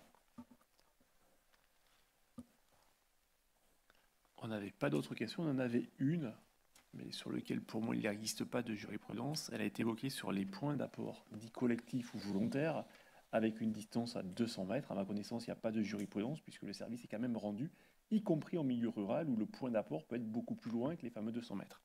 Oui, je vous confirme. Enfin, on pourra rechercher si on trouve quelque chose, mais je ne crois pas qu'il y ait de jurisprudence là-dessus. Comme le disait la question, le service est quand même rendu. Il est rendu de façon différente. Il faut apporter ses ordures ménagères à un point de collecte et qui peut être effectivement à plus de 200 mètres. Mais je pense pas qu'il y ait... Enfin, ça me choquerait pas qu'il n'y ait pas d'exonération dans cette situation. Hein, mais j'ai pas la réponse sur le siège. Non, sur la jurisprudence, sur les points de collecte, on n'a pas de jurisprudence. On a simplement la jurisprudence dans le cas où il y a le camion poubelle qui passe dans toutes les rues. Donc, si votre propriété est simplement à plus de 200 mètres du passage du camion poubelle et qui est le contribuable sera exonéré. Ça, on a de la jurisprudence du Conseil d'État dessus. Après, sur le point de collecte, quand est institué des points de collecte, c'est de plus en plus le cas dans les collectivités. Pour le moment, on n'a rien. Alors après, il va falloir différencier aussi, parce que je voyais, dans le chat, c'est marqué, oui, en zone rurale. Mais bien souvent, en zone rurale, ça ne sera peut-être pas de la TEOM, ça sera de la REOM. Donc c'est différent, c'est par rapport au service rendu. Donc c'est une jurisprudence qui est complètement différente. Hein. Merci. On a une dernière question sur la TOMI, la fameuse obligation ou pas sur la fameuse année blanche ou année pédagogique. Oui, alors effectivement, c'est une bonne question. Il faut qu'il y ait une année sans TEOMI. Ça veut dire qu'il faut qu'il y ait déjà une année de TEOM pour ensuite mettre l'année suivante en place la TEOMI. Une collectivité qui mettrait en place la TEOM, c'est-à-dire passerait de la redevance à la TEOM, elle ne pourrait pas en même temps, la même année, passer à la TEOM et passer à la TEOMI. Il faudrait qu'elle laisse passer une année de TEOM pour ensuite pouvoir mettre en place la part incitative. Donc je ne sais pas si c'était la question sur l'année blanche, mais effectivement, il y a une année de TEOM sans TEOMI qui est nécessaire. Donc je crois qu'il n'y a pas d'autres questions en ligne. On a décrit dans cette partie le financement, et vous l'avez bien défini, qui était en dehors des recettes qui peuvent être amenées en dehors de celles des éco-organismes et d'autres moyens de financement de la collectivité. Et donc c'est la part qui permet de calculer l'impôt au sens large. N'importe s'il est incitatif ou s'il est bâti construit uniquement sur le foncier bâti, donc TOM ou TOMI. Et il y a aussi une part de financement, je ne vais pas dire annexes, qui sont aujourd'hui importants, qui sont à mon goût, et je suis assez constant en la matière, pas suffisant, mais en tout cas qui existe. Et du coup, c'est Sylvia qui nous a présenté les principaux dispositifs. Merci. Donc, si vous vous souvenez de mon schéma sur les produits du service, c'est les tout petits triangles de 10%, à eux tous, que je vais vous présenter, mais néanmoins, ils existent. Et parfois, c'est utile de les avoir. Vous avez principalement trois sources de financement. Des recettes de valorisation, c'est la vente de matière ou d'énergie. Ce sont des industriels qui achètent, comme c'est marqué, la matière ou l'énergie. On va y revenir tout de suite. Vous avez les recettes de prestations de services. Ça, ce sont des prestations de services pour des entités qui ne sont pas des ménages. Il y a deux régimes. Le régime qui a été évoqué, qui est celui des déchets ménagers assimilés, qui en fait, ce sont des déchets qui sont produits par des activités économiques, mais qui sont desservis dans le cadre des tournées de collecte du service public. Ce sont généralement de petits producteurs, ce sont des activités qui sont situées, des bureaux ou des commerces, qui sont situés dans le bâti d'habitation et où il est à la fois plus simple et plus économique de les desservir dans la même tournée que les ménages. Dans ce cadre-là, c'est généralement le domaine de la redevance spéciale ou des mécanismes analogues. Il y a la possibilité de d'effectuer des prestations de services pour des activités économiques qui ne rentrent pas dans ce cadre-là, donc qui ne sont pas des déchets ménagers ou assimilés, ou pour des prestations pour d'autres collectivités, par exemple, qui ont un problème de collecte qui fait qu'elles vont solliciter les équipements de la collectivité voisine. À part les collectivités, lorsque vous faites des prestations pour des activités économiques qui ne sont pas dans le cadre des déchets ménagers assimilés, c'est possible, mais je vous signale simplement que vous le faites au titre de la carence de l'initiative privée, ce qui veut dire que d'abord vous êtes dans le secteur marchand, donc c'est soumis à TVA, entre autres, c'est dans le cas de carence de l'initiative privée, ce qui veut dire que si une initiative privée, en clair un opérateur, s'intéresse à vos clients, vous devez vous retirer. Vous ne pouvez plus conserver ce type de clientèle parce que vous êtes en dehors du service public. Donc, ce ne sont pas tout à fait des recettes, c'est un cas un petit peu particulier. Et dernière chose, les soutiens des éco-organismes. Là aussi, on va un petit peu détailler ce dont il s'agit. Les recettes de valorisation, vous avez alors l'énergie, c'est-à-dire la vente de vapeur ou d'électricité. Je ne rentrerai pas ici dans les détails parce que c'est un marché relativement complexe qui notamment suit les règles des marchés de l'énergie. Les recettes de valorisation de matériaux, que ce soit du compost ou que ce soit des produits à recycler, c'est également une possibilité. Néanmoins, il faut se rappeler qu'il s'agisse des journaux, des cartons, des plastiques, des métaux, du verre ou du bois par exemple, que ce sont des ventes qui sont soumises aux mêmes règles que les ventes de ressources, que les ventes de matières. Ce qui veut dire que ce sont des produits pour lesquels il peut y avoir des débouchés tout à fait solides, mais ces débouchés peuvent se tarir. On peut avoir une augmentation des cours comme une diminution des cours, voire des périodes où les cours sont carrément négatifs, c'est-à-dire ça vous coûte plus cher de les céder, parce que vous payez le transport à vos clients, que de les garder chez vous. En d'autres termes, en tout cas, vous n'avez plus de recettes en tant que telles. Dans le cadre des REP, il existe des dispositifs appelés garantie de reprise qui permettent de tamponner un petit peu ces effets de variation des cours. Mais si vous êtes en dehors de ces mécanismes, si vous intervenez directement sur le marché des matériaux, vous encourez les risques de fluctuation des cours des matériaux, voire même, dans un certain nombre de cas, des débouchés. Et ceux d'entre vous qui ont suivi la crise de la filière textile savent que quand il y a une crise des débouchés, on est bien embêté, pour dire les choses un peu clairement. Les amendements organiques, notamment le compost, font aussi l'objet de recettes de valorisation. On est typiquement dans un dispositif où les recettes dépendent de la situation locale, puisque pour pouvoir vendre du compost, il faut qu'il y ait quelqu'un qui vous l'achète. Et que c'est parfois extrêmement compliqué, et que c'est notamment un des domaines où vous avez ce qu'on appelle le prix rendu racine, c'est-à-dire non seulement vous ne gagnez pas grand-chose, mais en plus il faut que vous assumiez les coûts de transport jusqu'à l'exploitation qui va les prendre en compte. C'est des recettes qui existent, ce n'est pas à négliger, mais toutes ces recettes de valorisation sont soumises à des règles qui rendent leur vente un petit peu délicate. Ah oui, il faut que je fasse tout. Alors, je vais me lancer dans un exercice extrêmement périlleux, et j'espère que vous aurez de l'indulgence pour moi, qui est de vous expliquer en moins de 5 minutes ce qu'est la responsabilité élargie du producteur. C'est un concept qui a été inventé par l'OCDE. On a coutume de dire que c'est le principe du pollueur-payeur. C'est pas tout à fait ça.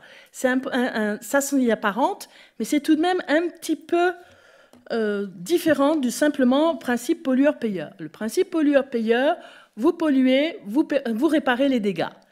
Là, on a le petit carré jaune qui est dans l'éco-contribution, qui est rajouté au prix du bien consommé. Donc celui qui achète le bien paye cette éco-contribution dans le prix. Parfois il le sait, parfois il ne le sait pas.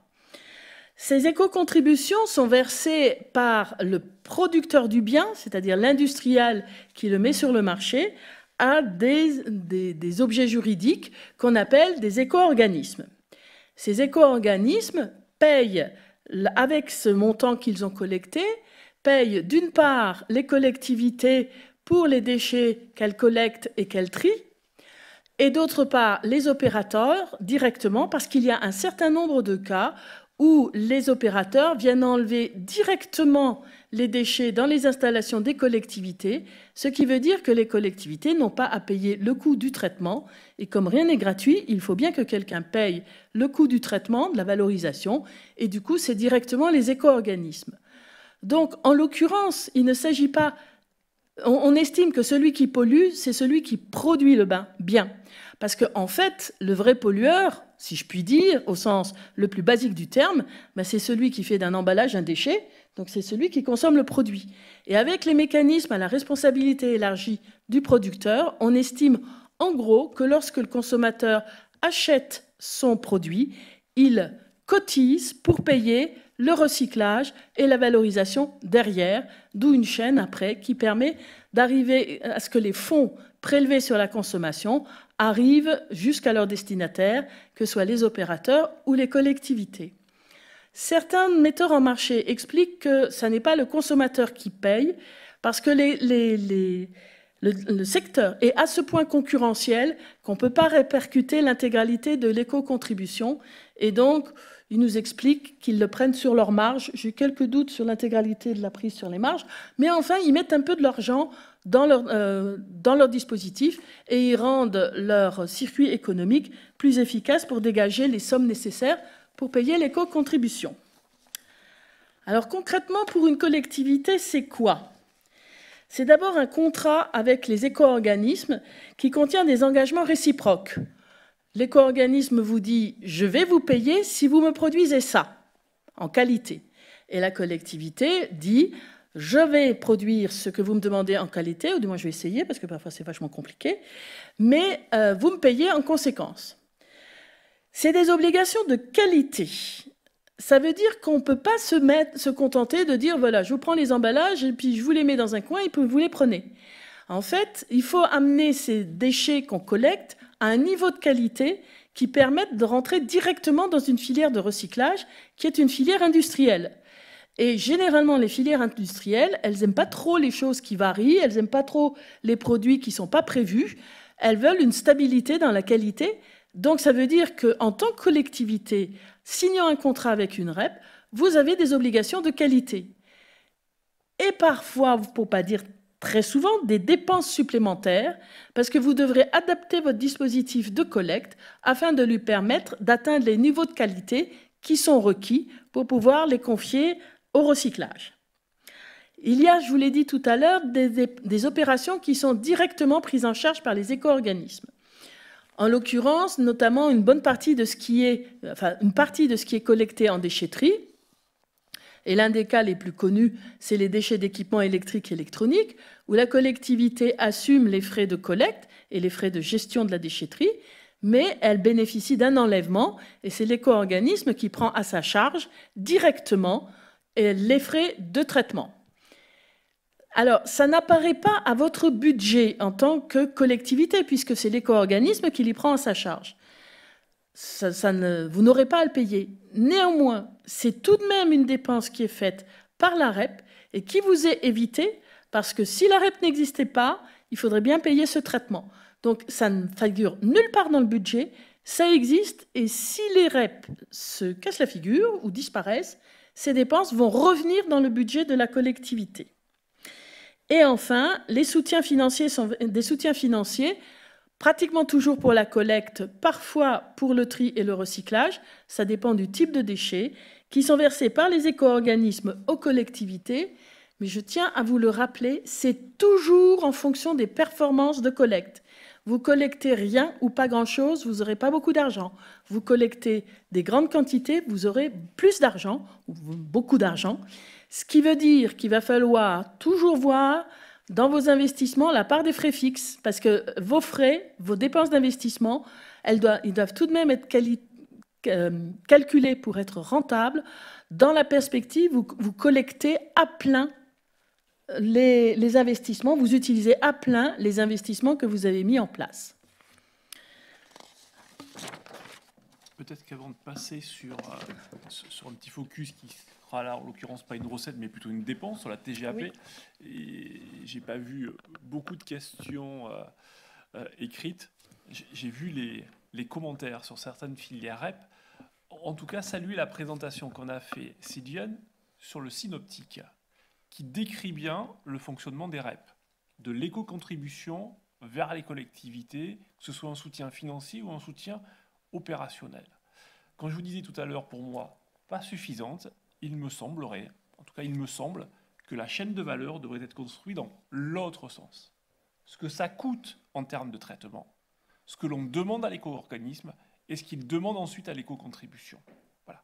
C'est pour ça que je disais pas suffisante, et on sera, les collectivités, patients de l'étude proposée par l'ADEME, en tout cas sollicitée par l'ADEME, pour venir reconstruire les coûts des collectivités, mise en perspective avec des éco-contributions et les participations des REP. On est nombreux à avoir le sentiment que ce n'est pas suffisant. Rappelez enfin que la totalité des déchets que nous collectons ne sont pas toutes soumises à REP. Aujourd'hui, on doit être à la hauteur de 50%. À peu près. À peu près. Un petit focus sur la TGAP ? Alors, juste, il y a une chose que j'ai oublié de rappeler. Les subventions ou les soutiens versés par les éco-organismes aux collectivités ont comme statut fiscal d'être des subventions de fonctionnement, puisque c'est à la suite d'une décision de la direction de la législation fiscale qu'il a été admis que c'était donc des subventions de fonctionnement, ce qui leur permet d'échapper à la TVA. Nous ne mettez pas la TVA, c'est bon. On va parler de la TGAP. Alors, c'est pas une recette, c'est pas une charge du service. Donc, on l'a mis à part parce qu'on ne savait pas trop où la mettre. Néanmoins, c'est une charge financière si ça n'est pas une charge au sens dépenses du service. Alors, je vais aller très très vite, mais je voulais juste rappeler une petite chose. Le principe de la TGAP, c'est de taxer des activités préjudiciables pour l'environnement. Ça n'est pas de constituer un fonds pour financer telle ou telle politique, que ce soit des déchets ou d'économie circulaire. On aimerait bien, on serait très content que ce soit le cas, mais ce n'est pas son principe. C'est 4 taxes, elle a été construite sur 4 taxes, c'est dur à dire ça, parafiscales, la taxe sur la mise en décharge, qui est l'ancêtre de la TGAP déchets. La taxe sur les aéronefs, qui est son nom officiel, même si ça fait un peu vieillot, qui était pour lutter contre le bruit autour des aéroports. La taxe sur la pollution atmosphérique, qui était pour taxer les pollutions des émissions industrielles polluantes, et la taxe sur les huiles usagées. Chacune de ces taxes était prélevée sur les activités, sur la décharge, sur les vols, sur un certain nombre de critères, sur des activités qu'on estimait préjudiciables pour l'environnement, mais leur côté parafiscal faisait qu'elles étaient destinées à un fonds spécifique qui subventionnait un certain nombre d'investissements, notamment tous ceux qui allaient au-delà des normes légales ou réglementaires d'émissions ou de gestion. Ces 4 taxes parafiscales ont été fondues dans la taxe générale sur les activités polluantes, qui est une taxe qui alimente le budget de l'État. Et donc, selon le principe des fonctionnements de l'État, elles ne sont pas, puisqu'elle est toute seule maintenant, elle n'est pas affectée à une dépense spécifique. L'État peut décider de financer telle ou telle politique de prévention d'économie circulaire, telle ou telle politique environnement, mais ça n'est pas en fonction de ce qu'elle a collecté au titre de ce qu'il a, pardon, c'est un monsieur, ce qu'il a collecté au titre de la TGAP. La TGAP a été fondée avec ces 4 taxes, mais il y a eu beaucoup de petites activités qui ont rejoint cette taxe générale sur les activités polluantes. Alors, pour que vous partiez avec enthousiasme et optimisme, je vous ai mis l'évolution de la TGAP au cours du temps. Alors, je suis allée assez loin puisque j'ai commencé en 1994 et que je suis allée jusqu'en 2025. Vous avez en bleu, c'est la taxe sur la décharge. Alors, c'est un peu biaisé parce qu'en plus, le taux de cette taxe était fixé en francs, puisque c'était avant l'euro, et que quand on est passé à l'euro, ça a fait tout de suite pas grand-chose. Ensuite, vous avez la TGAP, qui pendant longtemps, on ne peut pas trop râler, pendant longtemps est restée stable. Et à partir de 2008, elle a commencé à progresser, souvent avec des petits paliers de stabilité. Et de mémoire, je crois que c'est en 2018, oui c'est ça, en 2018, l'évolution de la taxe a été fixée pour plusieurs années dans le cadre de la loi de finances. Alors nous sommes en 2025, nous pourrions espérer que maintenant on ait un petit plateau plat. Je pense qu'il va falloir mettre des cierges à Sainte-Rita si vous voulez avoir ce genre de choses, parce que ce qui s'annonce, à la fois en raison de la conjoncture budgétaire et puis du fait qu'il y a une volonté de pression sur les décharges et les incinérateurs pour réduire le nombre de déchets qui vont dans ces exutoires, il est plus que probable que nous ayons de nouveau une augmentation de la TGAP. Mais encore une fois, la TGAP est un moyen de sanctionner des activités ou des comportements qu'on estime préjudiciables à l'environnement. Ça n'est pas un moyen d'inciter à quoi que ce soit, même si on peut espérer qu'à force de payer, on finisse par être incité. Merci Sylviane. Des questions en ligne peut-être? Oui, une question. Si les habitants jouent le jeu et diminuent leur ordure ménagère, est-il possible que la part incitative de la TOM ou de la ROM diminue l'année suivante? Normalement, oui. Ah oui, oui, tout à fait. C'est le principe de la taxe, c'est qu'effectivement, les comportements vertueux sont récompensés avec une baisse de la part incitative. Donc de la quantité, du produit de la taxe payé par le contribuable. Alors, il y a une question sur la TGAP 2026, on n'a pas d'indication. C'était plutôt un sentiment, mais comme on peut avoir un sentiment sur la taxe carbone sur la partie incinération, donc on restera attentif en tout cas. Est-ce que nous avons d'autres questions, Aurélien? C'est dans le cadre du projet de loi de finances, donc c'est soumis aux mêmes aléas que le projet de loi de finances. Je crois qu'on a fait le tour des questions. Alors, on en avait une dernière sur laquelle on était passé, c'est ça? Aurélien?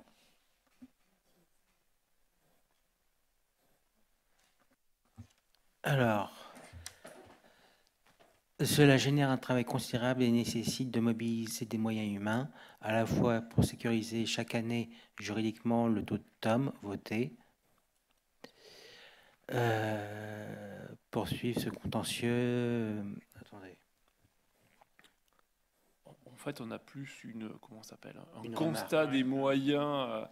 Il y a quand même une question sur la vigilance et sur notre capacité à pouvoir être le plus attentif. Enfin, globalement, peut-être que la question, c'est est-ce que les moyens mobilisés pour appeler un taux de TOM qui est le plus juste possible apparaissent dans les dépenses normales de fonctionnement? En tout cas, je comprends la complexité du travail pour chaque collectivité. Modestement, pour aider nos collègues dans les territoires à défendre les contentieux, on a rédigé des fiches techniques qui sont des digestes de la jurisprudence et des règles applicables. On les a jointes, on les a communiquées à l'AMF. Je ne sais pas comment vous pourrez vous les procurer auprès d'eux, mais vous pouvez, chacun d'entre vous, dans vos collectivités, vous adresser au sein de la DGFiP aux conseillers, aux décideurs locaux qui disposent de ces fiches et qui ont pour instruction de vous les communiquer si vous les souhaitez. C'est assez didactique et pédagogique. Enfin, je ne jette pas des fleurs à mes collaborateurs, mais L'essentiel y est. Si vous respectez ça, vous serez dans les clous et vous n'avez pas à craindre les foudres que j'ai décrites tout à l'heure. Merci beaucoup. Je vois qu'on est à l'heure du rendez-vous pour se saluer. Déjà, vous remercier d'avoir été aussi nombreux à vous connecter à ce webinaire. Remercier globalement les services de l'État d'avoir répondu à notre invitation. Un grand merci à vous. Saluer et remercier les services de l'AMF qui ont aussi produit un gros travail et de préparation et de présentation. Et puis vous dire à une prochaine fois sur le sujet ou de fiscalité au sens large ou de déchets au sens large aussi. Voilà, merci à toutes et à tous et passez une bonne fin de journée.